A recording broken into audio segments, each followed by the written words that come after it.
Hello guys, I'm IITM and I'm here to explain you problems A, B and C of Codeforces round 881. It is a Div 3 contest. So let's begin with the problem A, Sasha and Eric are doing. Basically in this question you have an array of n integers.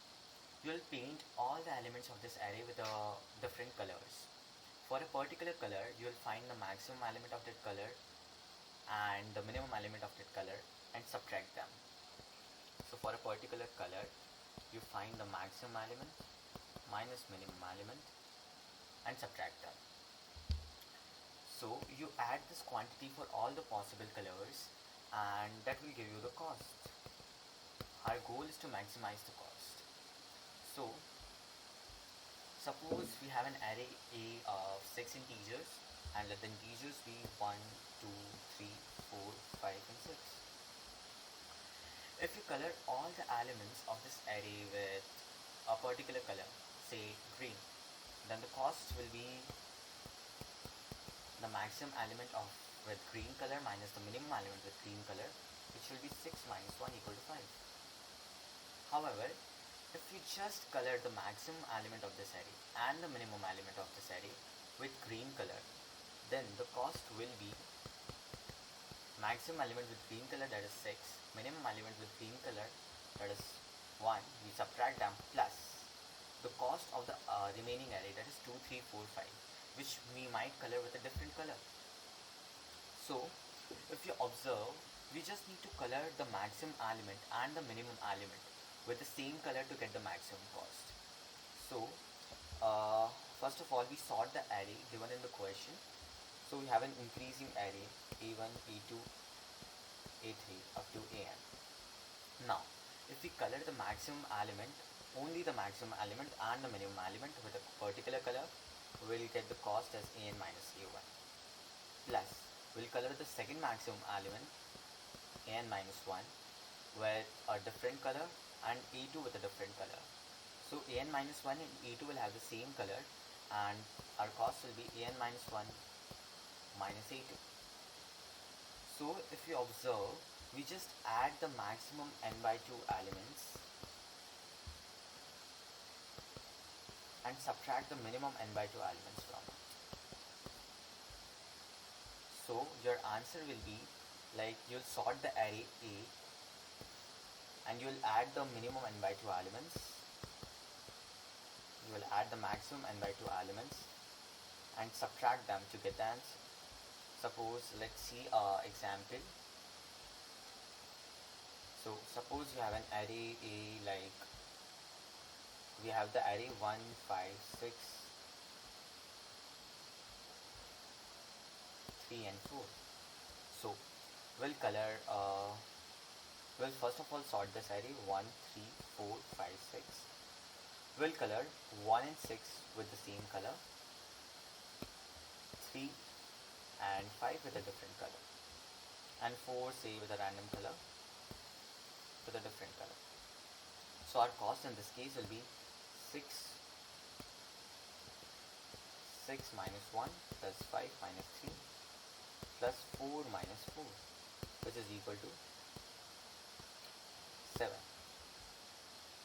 So yeah, this is the maximum cost that we can get in this example.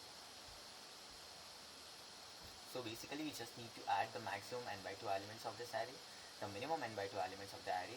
We need to subtract these. This will give you the final answer. Let's begin with the second problem, B long. In this question we have an array of n integers. Alex is allowed to perform an operation. In one operation he can choose an index L and an index R and can multiply all the elements of this array with index from L to R by minus 1. So we are asked to find the maximum possible sum of this array after performing the operations. Basically Alex is allowed to perform as many operations as possible. So we need to find the maximum possible sum of all the elements of the array A and the minimum number of operations. So let's find the maximum sum of the array. Suppose element with ith index is negative. So say ai is less than 0. say let us assume ai equal to -3. So Alex can choose L equal to I and R equal to I. So he'll multiply all the elements from L to R, that is, he'll multiply AI by -1. So the new AI will be equal to 3. Thus, he can change every negative element to positive element by choosing such L and R. So the maximum possible sum will be actually the sum of absolute values of all the elements of this array. So maximum sum is equal to summation of mod ai I from 1 to n. Now also we need to calculate the minimum number of operations. So suppose the first element is negative, second element is negative, and third element is positive in an array A of n integers. So this is less than 0, this is less than 0, and this is greater than 0. So suppose in one operation Alex just changes the first element. In second operation he changes the second element. So the number of operations will be 2. However, he can do this in a single operation. He'll choose L equal to 1, R is equal to 2, and will change all the elements from L to R. That is, he'll change A1 and A2. Thus, A1 and A2 will become positive. So suppose you have an array of say 8 integers. The array is given by -1, 0, 1, -2, -3, 4, 6, and -7.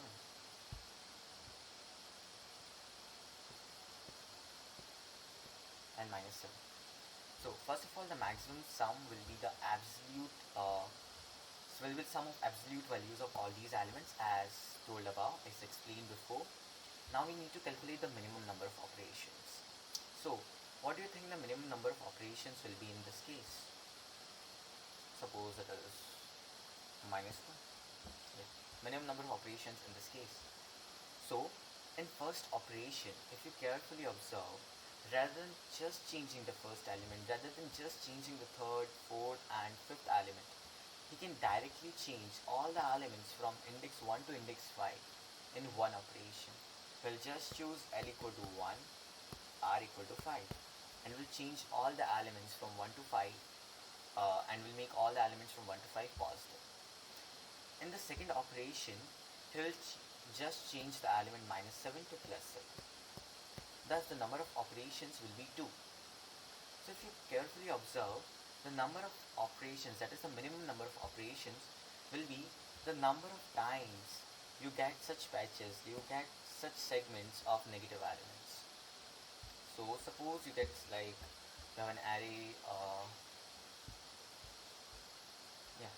you have an array of like you have an array of n integers a1, a2, an, a3 up to an. Suppose elements from index a3 to a particular index ak are negative. So in one operation he'll choose L equal to 3, R equal to k, and will change all the elements from 3 to k in one operation and will make them positive to get the maximum sum. Thus you just need to count the number of times you are getting consecutive negative elements. Suppose if we consider,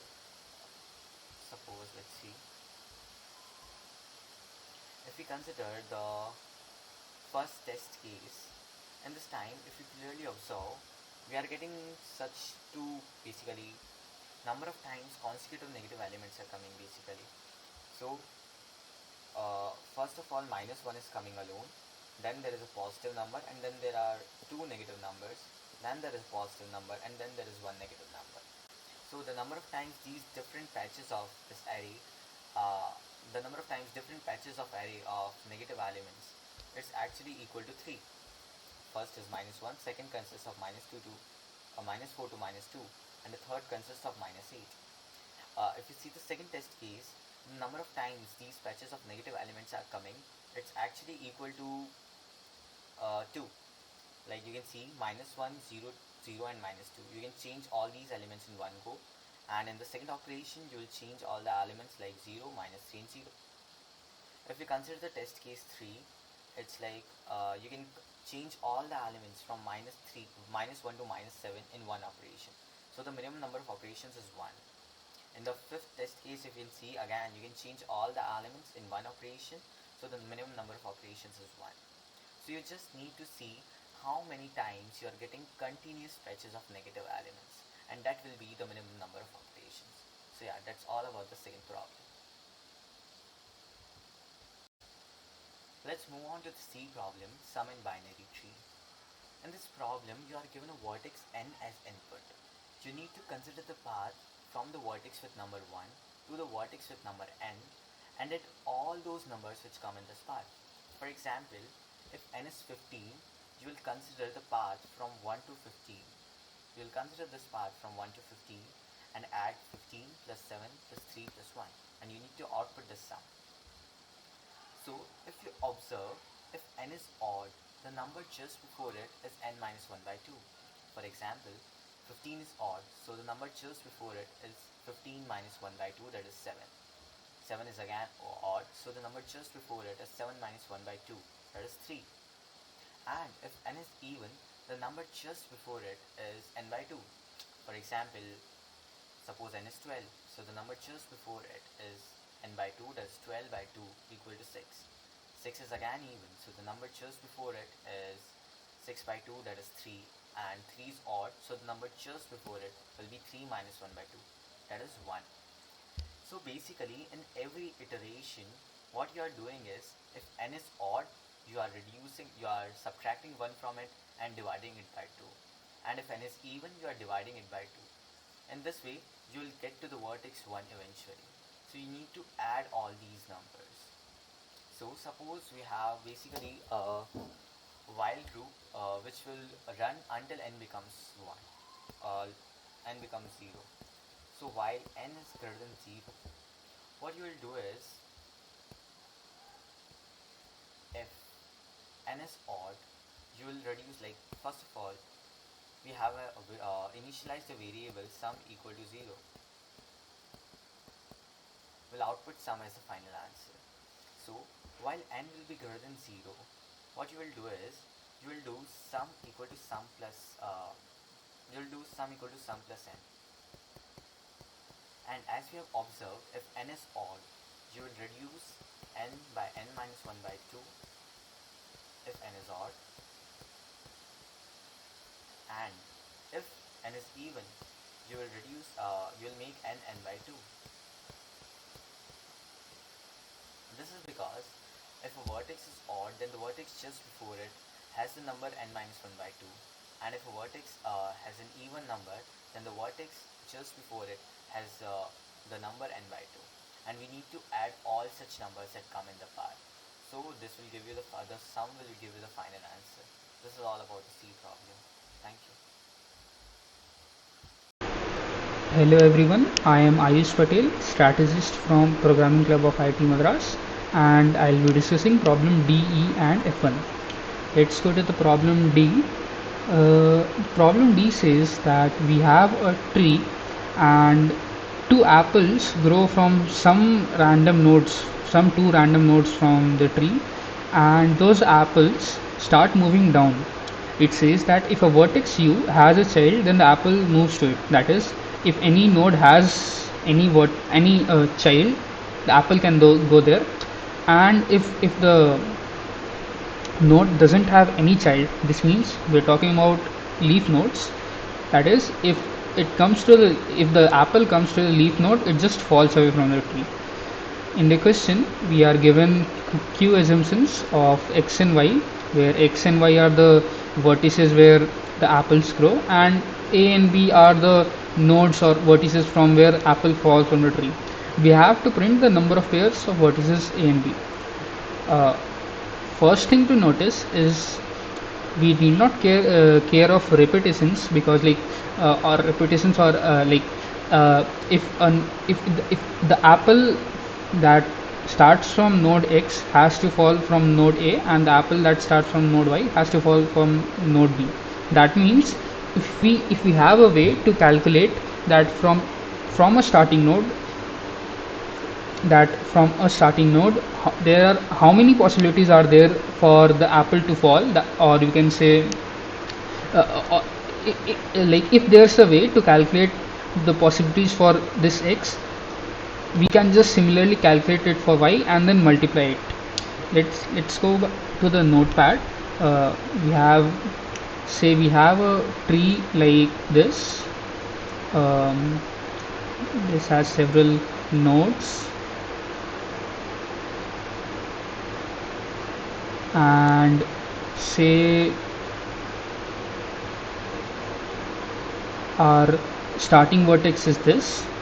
It means that the apple that grows at this node can either go to this child or this child or this child. If it comes to either of them, it will fall away. Otherwise, if it comes to this node, then it will come here and then fall away. Similarly, it can go there, and similarly it can fall away from these nodes. This just means that for a given starting node, if we calculate how many leaf nodes are there below that given node, the number of leaf nodes below this starting node is equal to the number of ways in which the apple can fall off. So our problem reduces to just calculating the number of leaf nodes under a given starting node. I'll show my code now. I have used a DFS based approach. I have taken the input of the tree in a array of vectors. That's the usual way of taking tree as an input, and I have pre-calculated the number of leaf nodes each node has, or you can say the number of leaf nodes present in the subtree whose root is the current node. You can say, or like, let's just understand how this DFS function works. DFS, I'll start my DFS with starting node 1, and I'll specify its parent as 0. Although 0 is not actually a node present anywhere in the tree, but it's just maybe you can say a virtual node which we don't care of. Okay, so this is our general DFS function. The thing is, this if condition checks that do we have a child node or not. How do you identify a child node? A child node is a node which doesn't have any other nodes below it. But the thing is, it could have, if this is a child, it could have a parent, right? It will have a parent. So the number of nodes connected to this child node is 1. So that's why I check if tree node dot size is 1. That means this node could be a leaf node. But the thing is, it could be a possibility that but the thing is, if we just use this condition, we may run into a case like this. Say we have a graph like this that starts from here and then goes on. If our root node is here, this root node also comes under this condition, right? Because this also has only one node connected to it. That means we just have to do one more check, that the given child should not be equal to the parent. That is, the given child should not be the given child of this node shouldn't be equal to the root node. Okay, that's all. And then I just the array num stores the number of leaf nodes for each child. Like when this when the DFS function runs, say we have a graph like this, what happens is I'll run it at 1. I'll number them, maybe 1, 2, 3, 4, 5. These are the 5 nodes I have. First DFS comes here, it goes down there, and then it again goes here, and then if condition is this, if condition is true and the num becomes 1 for the node 3, DFS comes back. Now since DFS came back, the num of node is added, like the I'll add the number of leaf nodes the child has to the parent. That is, if this was our node, firstly it'll add the num child from this, and again it will go down. This will be calculated as 1 from our if condition. When it comes back, initially this num of 2, the num of 2 was 1 due to this node, and now it again becomes 2 due to this addition.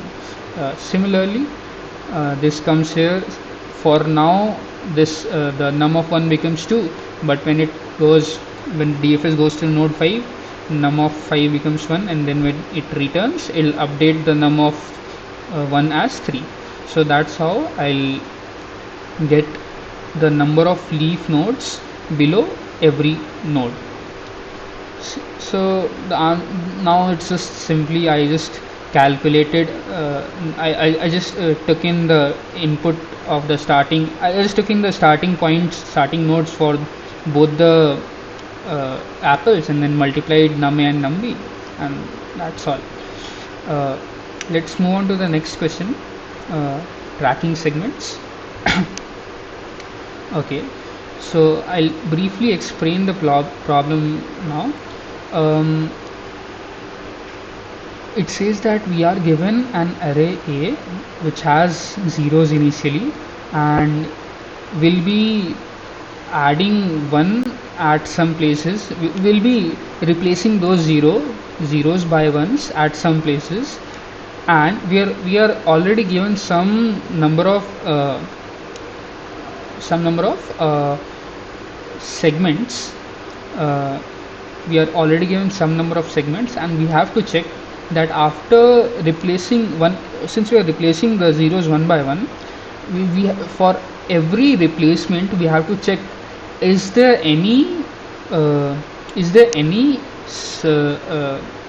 segment that was given to us from those segments, even if we found one segment which satisfies the condition that if the number of ones in this segment is greater than the number of zeros, I have to print out that step, or you can say that query. So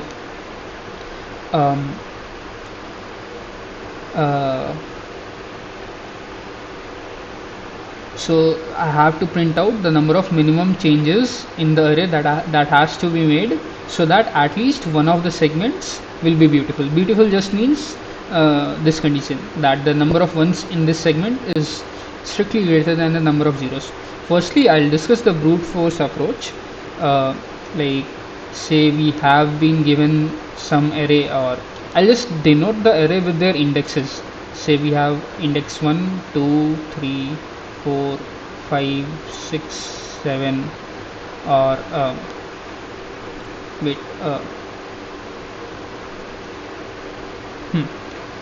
so we have these indexes.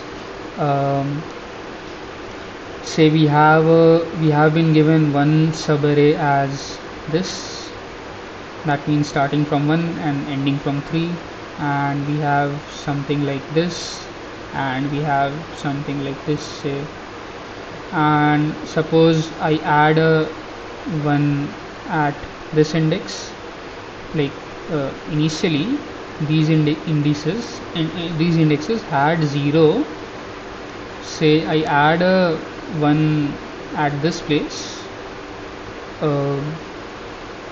still this subarray is not beautiful, because the number of ones should be greater than the number of zeros. We have just 2 zeros and 1 ones. if I replace one more 0, any of these, then it will become a beautiful subarray.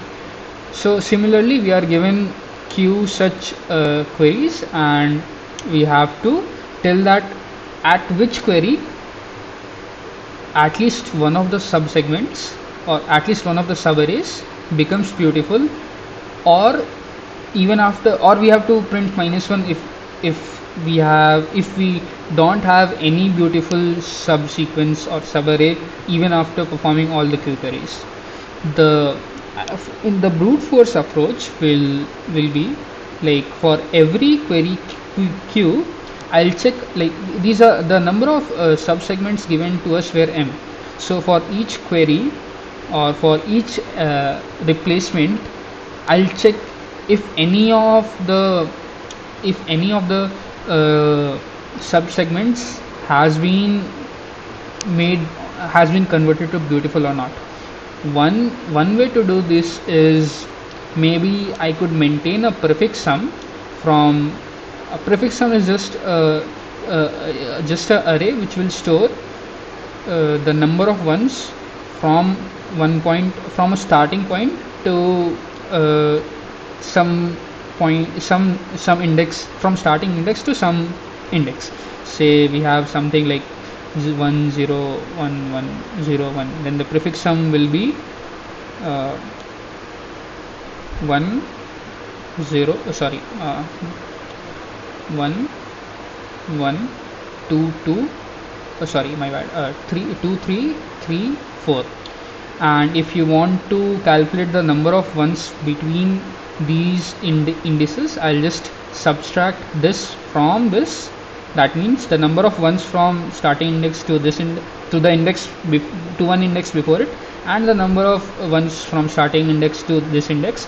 The difference will give us the number of ones present in this particular subarray. And but the problem with this is, this is the brute force which will exceed our given time limit, because the maximum value of q could be n, and the maximum value of m could be also n, and n is 10 raised to the power 5.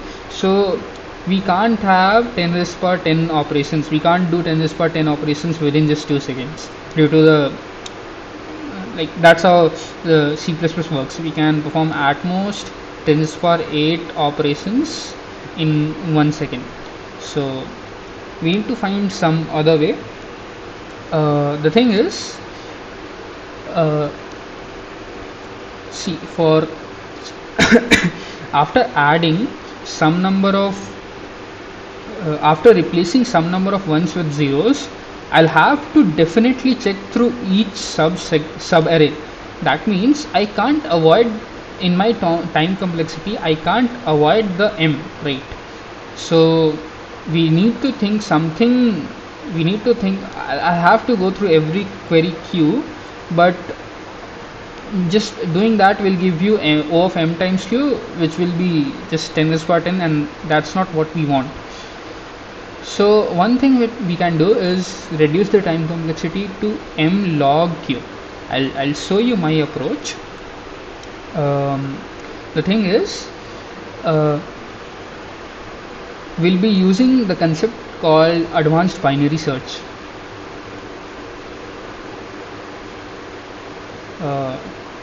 I'll briefly explain the intuition behind this. Suppose we have some subarray. Generally what happens in binary search is, we start from low and high and check mid, and then decrease our working space, or we either replace the low by mid, or we either replace high by mid and do some stuff like suppose. But the thing is, in advanced binary search, what we have is something like, we have a checker function. Normally, in normal binary search, this checker function takes O of 1 and hence we say normal binary search has O of log n. O of log n time complexity, but in advanced binary search, the checker function takes O of n, and this check is done for each log n time, like for each log n times, because like log n is the number of middle indices that we encounter during our binary search. So the time complexity becomes O of n log n. So our solution is something similar to this. What we have is from binary search, from just using normal binary search, I'll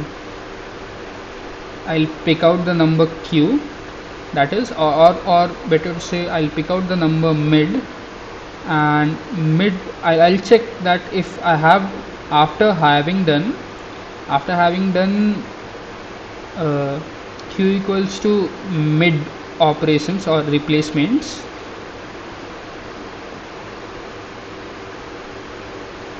can I or you can say after doing mid number of replacements, do we have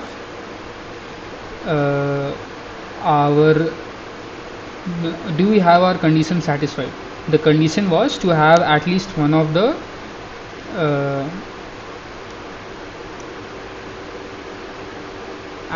condition was to have at least one of the sub arrays, given sub arrays beautiful, and beautiful is just beautiful means the number of ones in it should be greater than the number of zeros.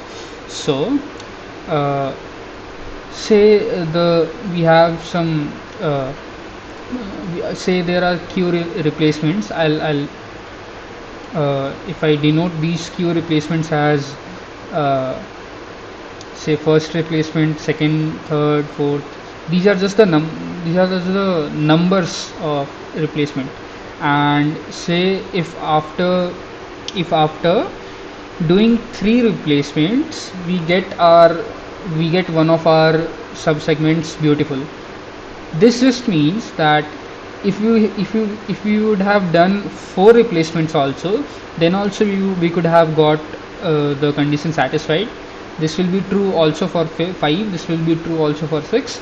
But the thing is, if you would have just done 2 replacements, the condition would not have been satisfied. Same goes for 1. That means using binary search, I'll just find out the number where the condition satisfies, or we can say I'll find the minimum q where the condition is satisfied, or the first q where this condition is satisfied. That will be our answer.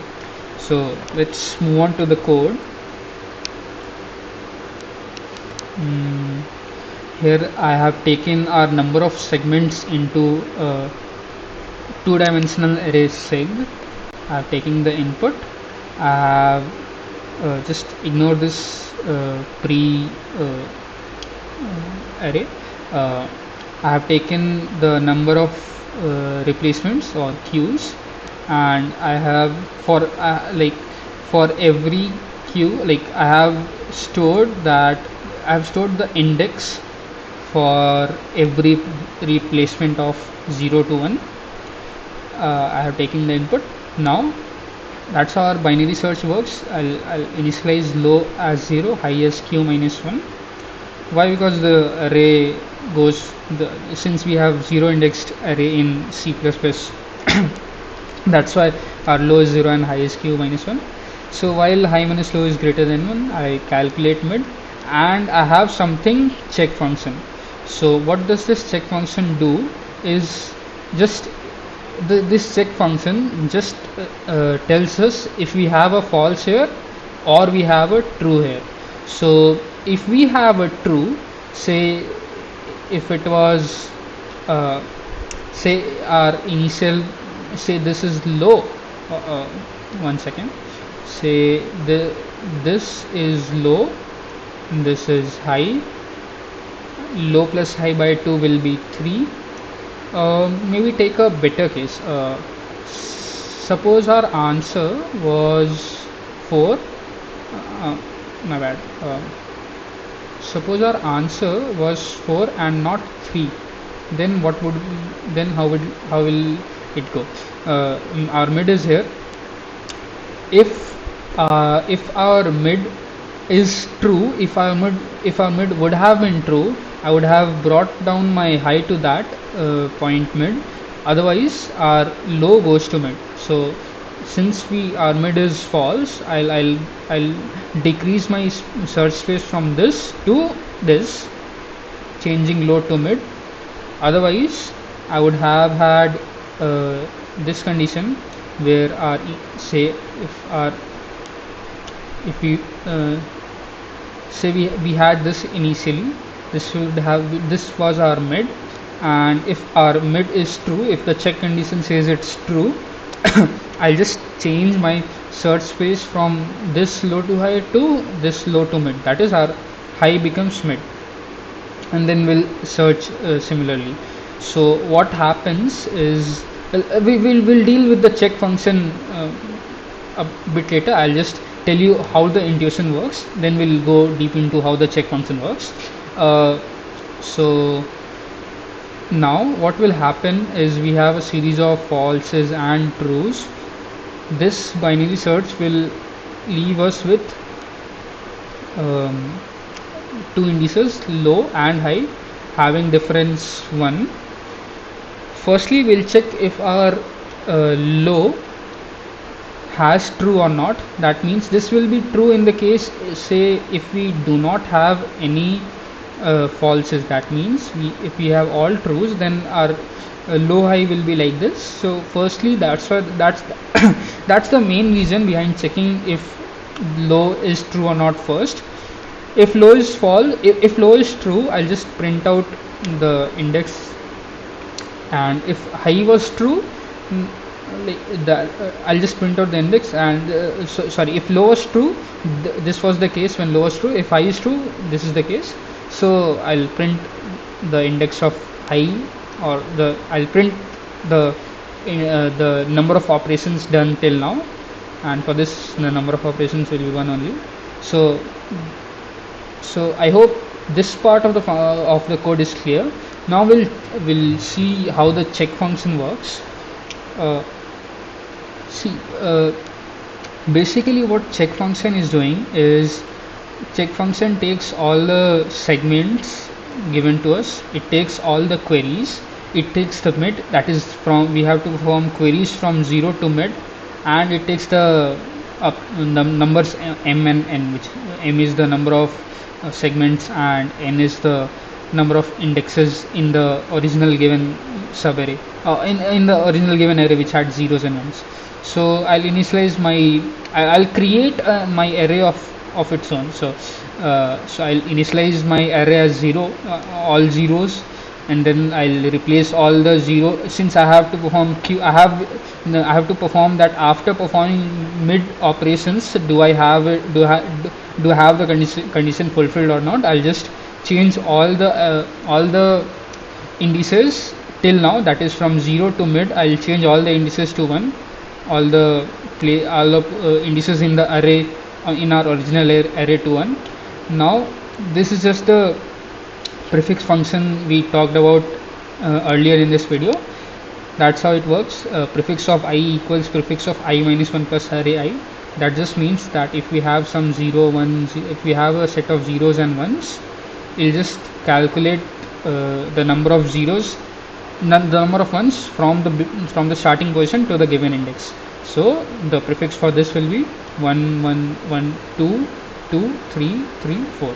Now that's how the prefix function works, and this is the condition which checks that, like, I'll iterate through all the possible cases, all the given segments, that is from segment 0 to segment m, and for each segment I'll check that, say suppose this was our segment, say suppose from this array our segment was this. I'll check if firstly how to calculate the number of ones. If this is low, if this is high, then the number of ones will be prefix of high minus prefix of low minus 1, or so that means the number of ones from this from starting position to this index, and number of ones from starting position to this index, and the difference will give us the number of ones. So this is this is the part which gives us the number of ones, and this seg I of 1 and seg I of 0 is just the length of the length of this subarray is h minus l plus 1, and I'll just divide it by 2. That is, if the number of ones is greater than this h minus l plus 1 by 2, that means we have number of ones strictly greater than the number of zeros, and hence I'll return true. If not, I'll return false. Okay, so that's how this advanced, I hope the concept of advanced binary search is clear to you guys now. We'll move on to the next question, which is F1. So F1 is a very good question. It utilizes one of the very famous problems, and like it has a bit twists and turns in that problem. The thing is, I'll explain the problem briefly. We have we have a network of metro trains or metro railways, which is a tree. So that means first of all, what is a tree? Which has n nodes, and a tree is something is a graph which has n nodes and n minus 1 edges, and it doesn't have any circle. So I mean, this point is important for solving this problem. If it was a complex structure, say if it was some graph, some sort of this, then it would have been very difficult, or I don't think if at my level it's possible to solve the problem. So let's see the problem first. It says that I have our starting station at station number 1, which has value 1, and I'll be adding some more stations to it. Let's take the test case. This means that it adds a station 2 having value minus 1, and it adds, and one more we have. I'll just I'll just show you the construction of the metro network right now. We'll deal with the queries later, and we have a 3 here which has value 1. So this is a relatively smaller example. I'll take a bigger example. Say we have 1 here which has value 1, we have 2 here which has value 1, we have 3 here which has value minus 1, which I have 4 here which has value 1. Say I have 5 here which has value minus 1, I have 6 here which has value minus 1, I have a node 5 here, I have, what will be the number of node here? 5, 6, 7 will be 7, which has, say, suppose value 1. So it is asking that for given 2 railway stations, since it is the easier version of the problem, one of the nodes is fixed, that is 1. This is fixed. Say we have, it is given 7, a number of, say we have been given the station 7, and it asks that from the path from 1 to 7, which is this. Since it is a tree, I have only one path from this point to this point. That's why I mentioned if it was a if it would have been a graph, then it might have been possible that we have more than one path, and I don't think it will be possible to solve the problem. Okay, so it asks that from all the values that we get from the path, like from in the path from 1 to 7, we have 1, we have minus 1, and we have 1, and it gives us a number k, and I have to check if any sub array if out from this array, if there exists a sub array whose sum is equal to the given number k. For example, if it was say 1 1 1 minus 1 minus 1 1, this is the array, and if it asks that do we have a sum equal to 1, I would say obviously yes, just take this one. Okay, we have one. Do we have 2? Yeah, just take these two. Do we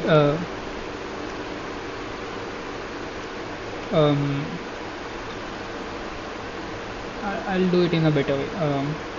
From the given subarray, do we have k equals 1? Yeah, this one. Do I have k equals to 2? This one. K equals to 3 also? This. Do I have k equals to 4? Yes. From this to this, like 1 1 1 3 minus 1 will be 2, minus 1 will be 1. Sorry, my bad. We don't have 4. Okay. Do we don't have k equal to 4? Do we have k equal to 0? Yeah, do not take any subsequence. Do we have k equal to minus 1? Yeah, this thing. And do we have k equal to minus 2? Yes, this one. This just tells us that from, I'll tell you the main observation, from the given array, find out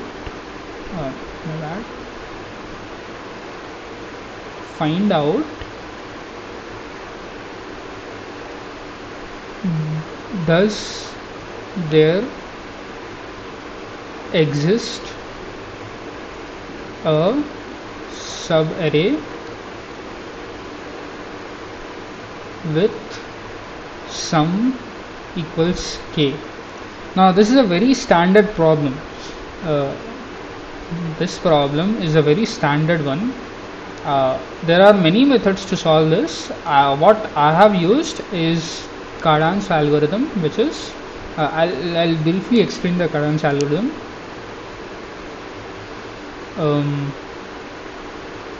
What it says is that, like, in our given problem we have a series of ones and minus ones, but I'll explain the general Cardan's algorithm to you.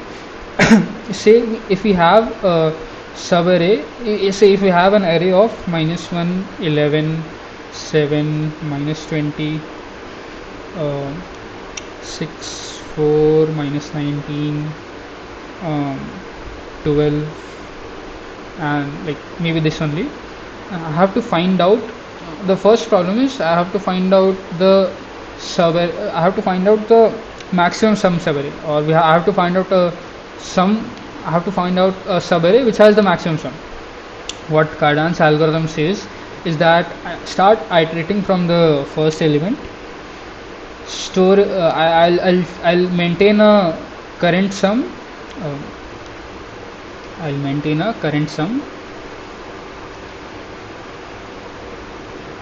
so the current sum for this will be minus 1, and the thing is, whenever we have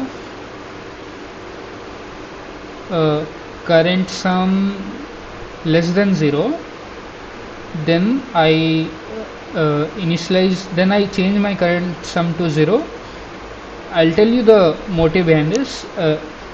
When we have a current sum 0, that less than 0, that means if I take this array, then it will, if I include this array in the array that in the bigger subarray that I'll be making using the elements after this, that will just decrease the value of the subarray, right? Because since this part is negative, that's why whenever we get the sum negative, I'll just do a break here, or the break as in I'll just change my current sum to 0, and I'll start summing the numbers again.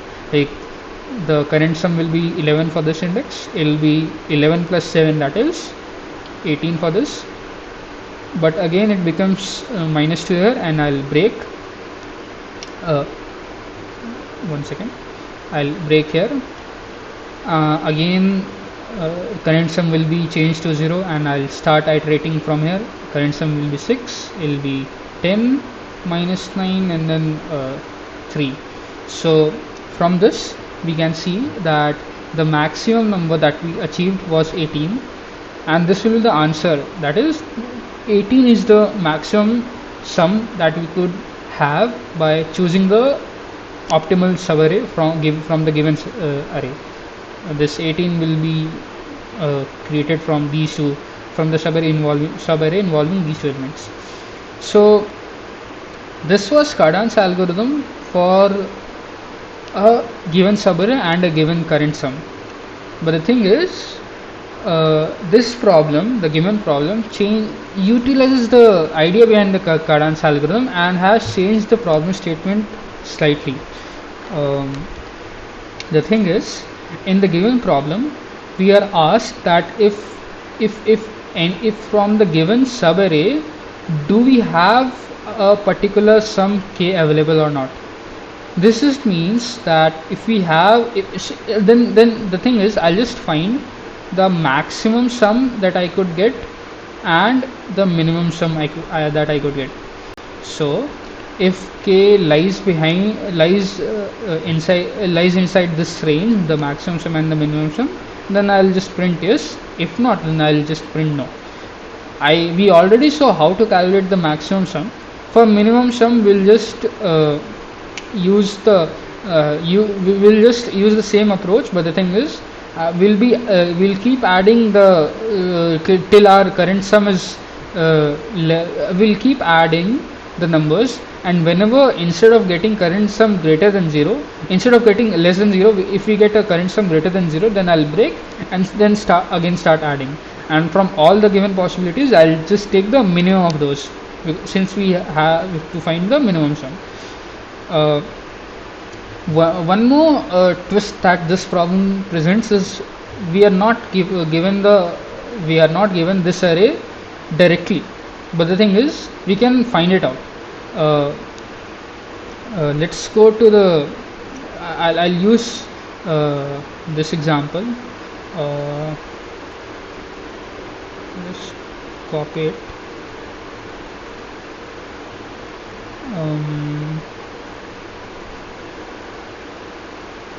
Okay, so the thing is, I can maintain a subarray sum. Let's just deal with the positive maximum sum first. I'll maintain a subarray sum array, and I have a max sum array, and I'll iterate from like, one second, like if we have been given nodes 1 and 7, I'll go from 1 to 3 and then to 7. So the index 1 will have the subarray sum in it, and when we go to the index 2, my new subarray sum will be the subarray sum of 1 plus the value at 2, and the max sum at 2 will be equal to the max sum of 1 comma the current subarray sum, that is the subarray sum of 2.